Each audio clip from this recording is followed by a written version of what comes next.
Welcome to the Faith and Feelings podcast. My name is Taylor Joy, and I'm passionate about helping you untangle and honor your emotions, authentically practice your faith, and integrate both into your everyday life so that you can experience the goodness and delight that comes from living in relationship with yourself, God, and others. Thank you for joining me. Let's get started.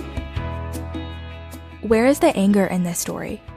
I was in a therapy intensive and had just shared a painful story from childhood. After a few seconds of silence, this was the question that followed. A question that held so much compassion and curiosity, and that stunned me. I could hear the anger in this person's voice. Not anger at me, but for me. Where was the anger in this story? Why didn't I feel angry? And was it wrong to feel angry? Many of us have a confusing relationship with anger. And if this is you, me too. To be honest, I've often been afraid of feeling this feeling. Recently, I've been learning just how valuable anger is. It can alert us to danger, it motivates us to take action, and it can help us point out brave truths. But it's also one of our most uncomfortable emotions. It's an emotion we often fear or don't like or even exile. Sometimes we push it away or push it deep down inside of us. We feel guilty for feeling angry. Or we've only experienced anger as an explosive and destructive force, so we promised ourselves a long time ago that we would never feel it. But sometimes owning our pain and bearing witness to struggle means getting angry. When we deny ourselves the right to be angry, we deny our pain. So in this episode, I want to spend some time talking about anger. Anger is a complex emotion. Similar to anxiety, it's a powerful force. It's also such a physical emotion. We can feel anger in our bodies with incredible intensity. I know from personal experience that anger can also create internal conflict. It's very uncomfortable when we feel anger in our bodies to know what to do with it. So in our time together today, we're going to talk about 4 ways that we tend to avoid anger, how we learned these strategies and why they actually make sense, and some practical ways that we can start to befriend and create space for a healthy expression of anger. So let's jump in. A question to start off with. When you think about anger, what comes up for you? Fear and guilt are common emotions that surface. What is your relationship like with this emotion? Here's the thing about anger. If we never learned how to befriend or express anger in a healthy way, it will still come out. Anger doesn't disappear when we avoid it. Rather, it finds other ways to express itself. So let's talk about 4 different ways that we tend to avoid feeling it. As you listen, I want to invite you to notice if any seem to describe your relationship with anger. First, we internalize anger. One way that we avoid feeling anger is by turning against ourselves. We hold the anger in our bodies, trying to control our anger by blaming ourselves for feeling this way. We often feel at fault for situations, thinking we are the problem. The cost of internalized anger often looks like simmering resentment that is channeled into self-condemnation and self-contempt. We feel wound up tight internally and often feel enormous tension in our bodies. When we have this kind of relationship with anger, it often comes out as a constant stream of harsh or critical self-judgment, and in some cases, self-destructive tendencies like self-harm or restrictive eating. Second, we repress anger. When we have this relationship with anger, we fall asleep and lose touch with it. We rarely feel anger. In fact, we might feel unable to, but we're constantly tired. So much of our energy is consumed by denying what we actually feel. What is the cost of repressed anger? We feel a sense of numbness, and we can often feel disconnected from our own needs, emotions, and desires. Number 3, we indirectly express our anger. In other words, our anger comes out passive-aggressively. It can leak out in the form of irritability, cynicism, or bitterness. While this is probably the most external way of expressing anger that we've talked about so far, it's still somewhat hidden or veiled. When we have this kind of relationship with anger, we've learned that the safest way to express anger is to do so indirectly. We feel uncomfortable with confronting our own emotions and expressing anger in healthy ways, so we develop other ways to communicate our anger more indirectly. The cost? We're getting our anger out, but it's coming out sideways, not in a way that's healthy for our souls or relationships. Number 4, we spiritually bypass anger. What is spiritual bypassing? Well, psychologist Allison Cook defines spiritual bypassing as applying spiritual solutions to problems instead of facing complex emotions. Spiritually bypassing difficult emotions often stems from the following belief: I'm feeling this way, but I can't feel this way. So we often learn to avoid our anger by telling ourselves or by experiencing others tell us that anger is bad and that we shouldn't be angry. Although this kind of relationship can sometimes look spiritual and is extremely subtle, it serves the same purpose as the other 3. It shields us from the truth, disconnects us from our feelings, and helps us avoid the big picture. Spiritual bypassing also causes us to miss out on important cues that our anger is trying to give us. As you listen to these 4 avoidant relationships with anger, was there 1 or 2 that you personally identify with? If your answer is yes, I think it's really important to understand that this kind of relationship with anger didn't happen spontaneously. There is a reason for why you relate to anger in this way, and that reason makes sense. Another question to consider: how did your family of origin express or handle anger?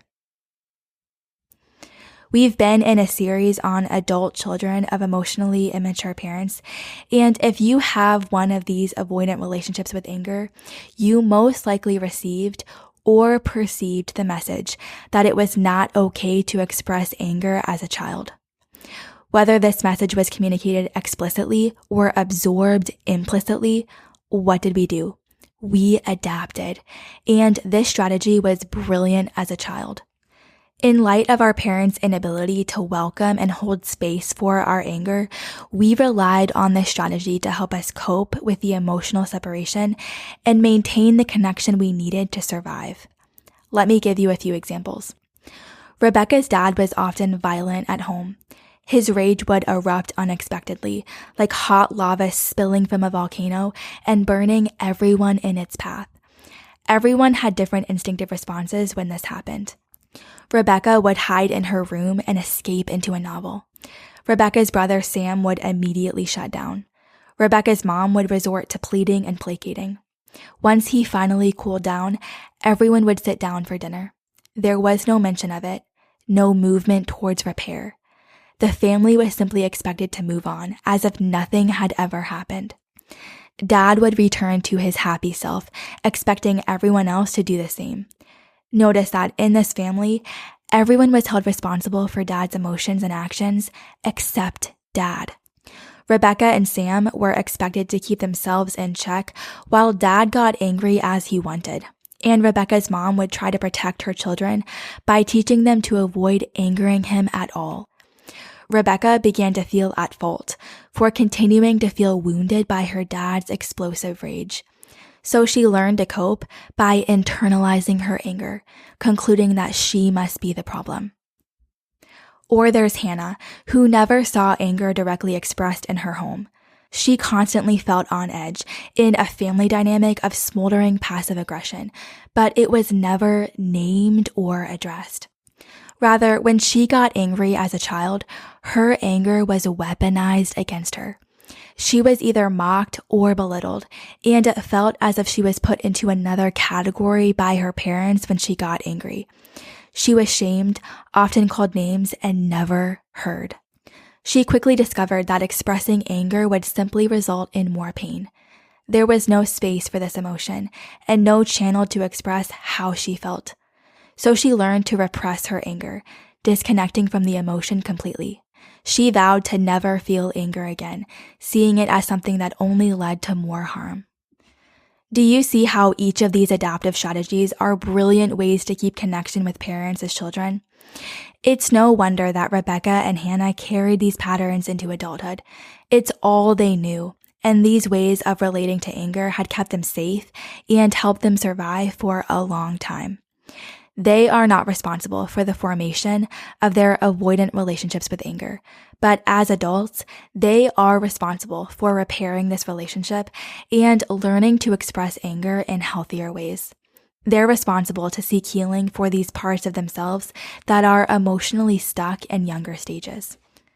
So if you relate to any of these feelings or experiences, how do we begin to befriend and build trust with anger?